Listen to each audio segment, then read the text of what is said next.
সামনে রমজান এবং সামনে রয়েছে নির্বাচন এবং রমজান মাসকে ঘিরে বাজারে পেঁয়াজের দাম কি বৃদ্ধি হতে পারে, আমরা সে বিষয়ে তো জানার চেষ্টা করছি এই শ্যামবাজার থেকে। এবং নির্বাচন এবং রোজা উপলক্ষে যে বাজার আমাদের দেশে নির্বাচন ছাড়াও যখন প্রতি বছর রমজান মাসে কিন্তু পেঁয়াজের বাজার ঊর্ধ্বগত থাকে, এবছর কেমন দাম থাকবে আমরা সেটাই আজকে জানিয়ে দেওয়ার চেষ্টা করছি। কথা বলতে চাই ব্যবসায়ীদের সাথে এবং আজকের বাজার আপডেট নিয়ে, যে বর্তমান বাজারে কত টাকা কেজি দর বিক্রি চলছে। আসসালামু আলাইকুম। ওয়ালাইকুম আসসালাম। কেমন আছেন? আছি আলহামদুলিল্লাহ, ভালো আছি ভাই। নির্বাচন আর হচ্ছে সামনে রমজান, দুটোই কিন্তু খুব কাছাকাছি আমাদের আছে, কিন্তু রমজান আগে নির্বাচন।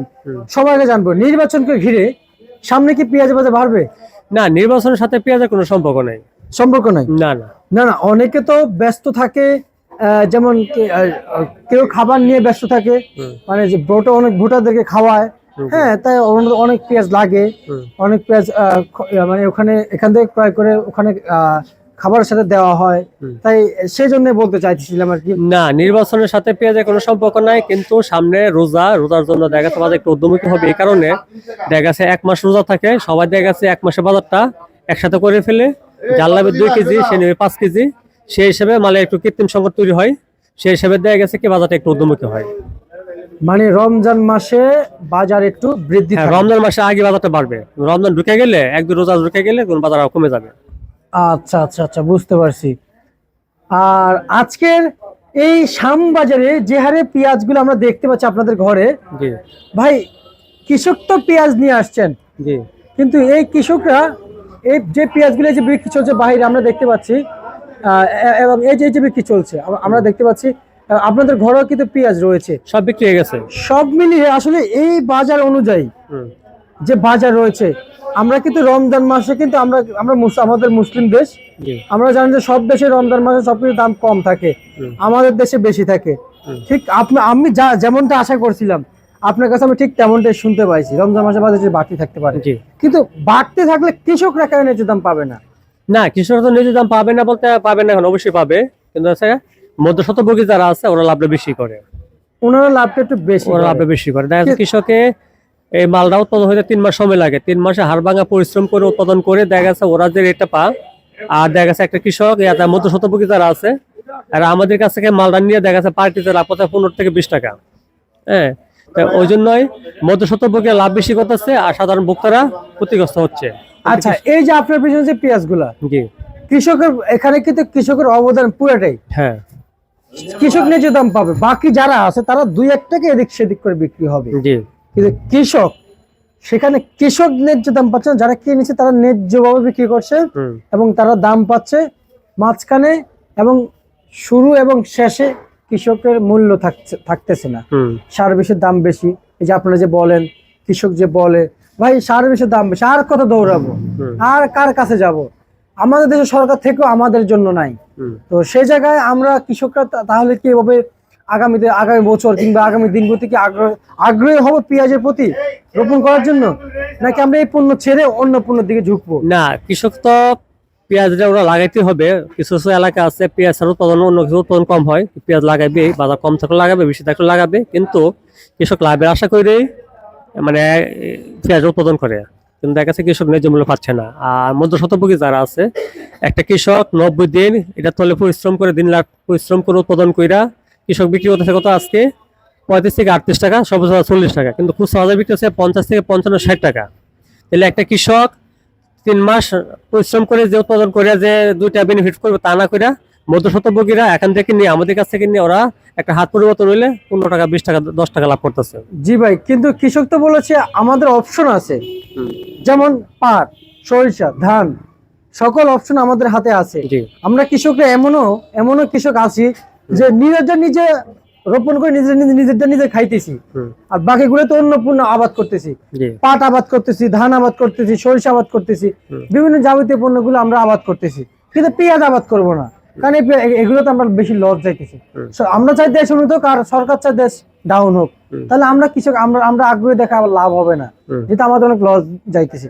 তো এইভাবে যদি কৃষকরা যদি প্রত্যেকটা কথা জবাব দেয়, তখন আমাদের তো পেঁয়াজ হয়তো ভারতীয় পেঁয়াজের যোগান দিবে, কিন্তু আমার মনে হয় 100 টাকার কমে মানুষ খাইতে পারবে। তা তো অবশ্যই। আমরা কৃষি প্রধান দেশ, আমরা কৃষকের উৎপাদন না করে আমরা খাবো কোথা থেকে? হ্যাঁ, অবশ্যই আমরা কৃষকের দিকে নজর দিতে হবে, কৃষকের দিকে সরকারের সুদৃষ্টি তাকাতে হবে, জনগণের চিন্তা করতে হবে, সাধারণ যে ভোক্তা ওরা চিন্তা করতে হবে। আমরা কৃষি প্রধান দেশ, আমরা কৃষকের প্রোডাক্টগুলি আমরা নিজেরা খাই, বাজারে স্থিতিশীল থাকো, বাইরের মালের উপর আমরা আকৃষ্ট কম থাকি। দেখা গেছে কি আজকে ইন্ডিয়ান মাল বিক্রি হচ্ছে 80-82 টাকা, আর দেশি মাল বিক্রি হচ্ছে 38 থেকে 40 টাকা, কিন্তু মানের দিকটা দেশি মালের গুণগত মান অনেক ভালো, খাইতে ওর স্বাদ। কিন্তু আমরা কিছু মানসিকতা চেঞ্জ করার দরকার, দেশি মাল না খাইয়ে আমরা খাইবো বাইরের মাল। বাইরের মাল কেন খাবো আমরা? আচ্ছা ভাই, আমার প্রশ্ন আছে এখানে একটা। আপনি তো বলেছেন যে ভারতীয় পেঁয়াজ নাই বাংলাদেশে। আছে, আছে, জি। এগুলো কোথা থেকে আসলে? ওটা যারা আগে আনছে না মাল মজুত করে রাখছিল, একটা সিন্ডিকেট, যে একটা সিন্ডিকেট আছে, ওরা মালটা মজুত করে রাখে বাজার উদ্যম কি করছে?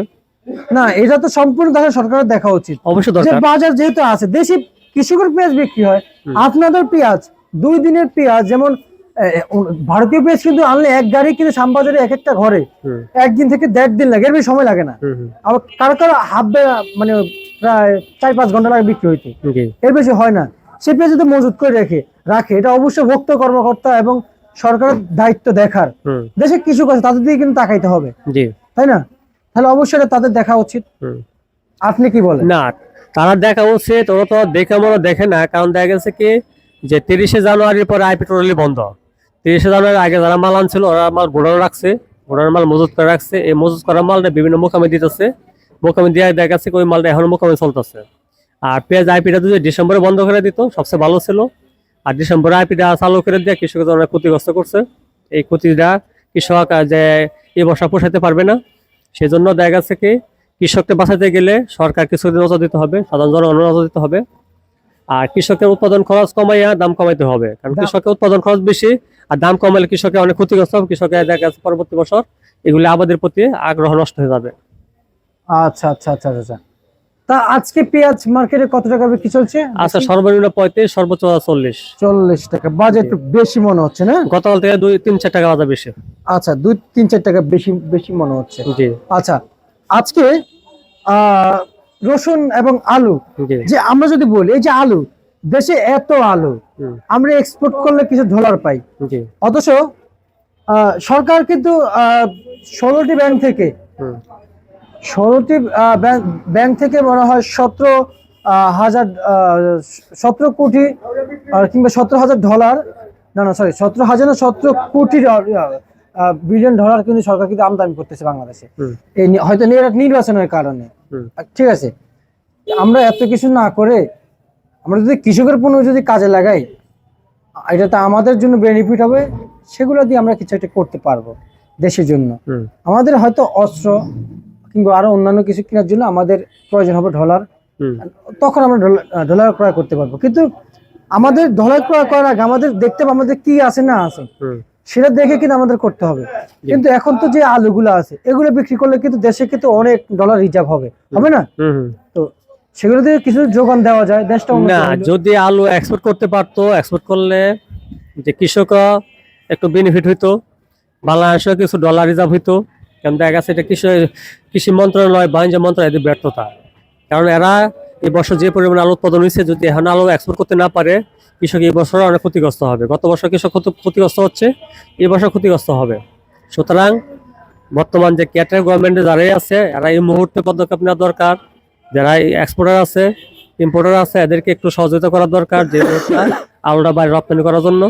আলু রপ্তানি করলে বাজার উদ্যমুখী হবে, কারণ কৃষক একটু ভালো থাকবে, আবার সরকারও কিছু ডলার মানে রিজার্ভ বাড়বে। আচ্ছা আচ্ছা আচ্ছা আচ্ছা, বুঝতে পারছি। তাহলে ভাই আলু কত চলছে ভাই বিক্রি? আজকে 8 টাকা থেকে সর্বোচ্চ 12 টাকা। রসুন কত চলছে? 30 টাকা থেকে সর্বোচ্চ 55-60 টাকা। 55-60 টাকা। আমরা আপনাকে ধন্যবাদ জানাচ্ছি আজকের খবরাখবর জানিয়ে দেওয়ার জন্য। এই ছিল আজকের সর্বশেষ 12 তারিখের মেসেজ নিউ অলমাস্টার্স থেকে।